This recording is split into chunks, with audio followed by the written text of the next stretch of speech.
So today we'll be talking about daily biases. Let's start. So what is a bias? A bias basically tells us which way price will go for some period of time. This can obviously help us make money. That's why we're here. One can derive these biases from any time frame, be it daily, weekly, hourly, or any like 15-minute time frame, be whatever. These biases can be used to generate trades for a larger move and can also be used to increase the probability of the setup working. One should use this combination in combination with their own setups for their best accuracy. Nothing works 100%. If it did, then you would not be here watching this tutorial. So let's get into the first bias, which is an engulfing bias. So I want you to look at this chart, and first let's do an exercise. Let's let you think what an engulfing candle is. Then I'll tell you what the engulfing candle is. So you can pause the video and find out. So now I'll tell you. So first my eye goes to here. We're talking about engulfing candles.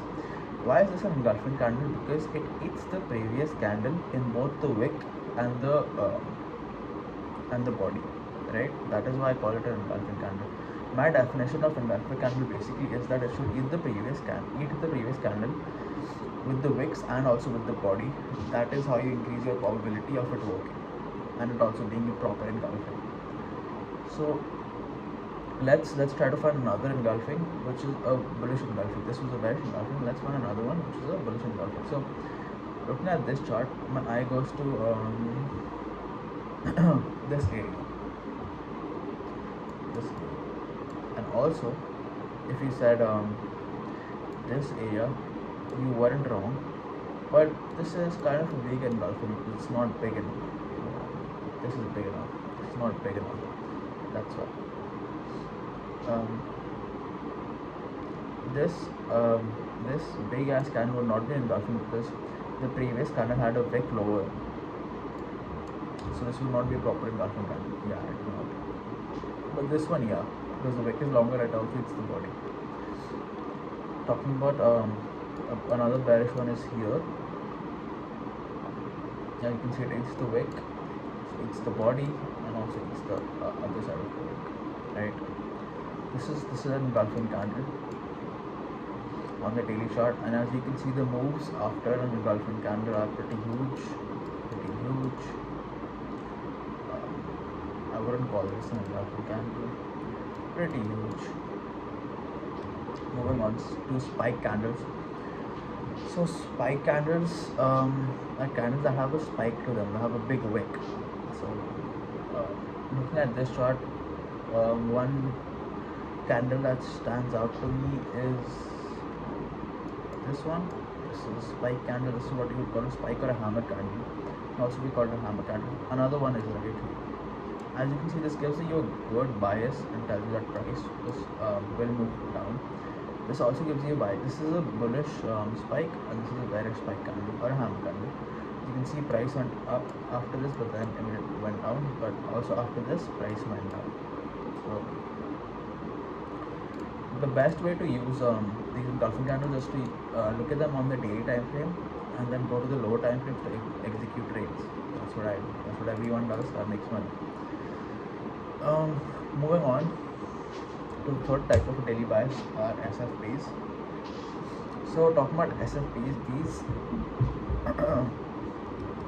occur best at key levels, inflection points such as support resistance levels and stuff like that. As you can see here, there was already pretty good resistance here with previous highs also adding up. Like there are highs here. Now you can see that price comes in here, tries to get above it, cannot, closes back below. That gives you a bearish SFP, and you can see price move down. It can also be used like this, and then you can see you should only trade SFPs after they are formed. So you would only trade this after this has closed. You would only trade this after this has closed, right? All of these biases, spike candles and engulfing candles, work better at support and resistance areas. So as you can see, this is a resistance area, and you had an engulfing here. This is a support area. Engulfings will work better here. Moving on, even with spike candles. This is a support area, this is a resistance area, also this is a resistance area, right? Looking at 3 drives, so 3 drives can be used on any time frame, any time frame. But looking at the weekly chart of Ethereum here, you can see that there were 3 drives. So this is the first one. It SFP'd this one SFP'd this one. Thus this is called 3 drives, like this. So this tells you that price will move towards the first local high here. This has just formed an ETH, so you'll have to be looking for longs here. This is about 3 drives. You can use this on any time frame. So yeah, that's it guys.